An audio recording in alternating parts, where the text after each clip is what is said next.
The future of diversity, equity, and inclusion in Virginia Beach schools has been decided. Yeah, just before 11:30 last night, the school board voted to suspend all DEI programs across the division after a tie vote last Tuesday. Jeremiah Beatty is live in Virginia Beach this morning. Jeremiah, break down how the vote played out last night.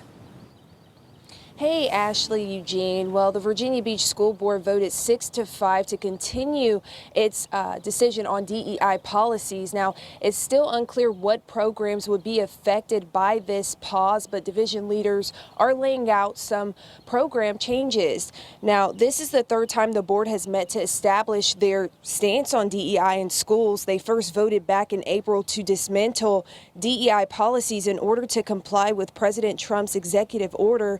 Then last week, a vote to pause the suspension ended in a tie. And since all board members weren't present, state law required them to vote again, which is what happened last night. Meanwhile, several court cases across the U.S. have challenged the legitimacy of the order, partly due to the lack of clear guidelines. Proposed changes discussed in last night's school board meeting include removing words like diversity from the division's compass and replacing it with the phrase wide range. Other modifications could include removing the phrase equity emphasis. Now, several people attended the meeting both in favor and against the move. One student, however, still questions the future of DEI in the division.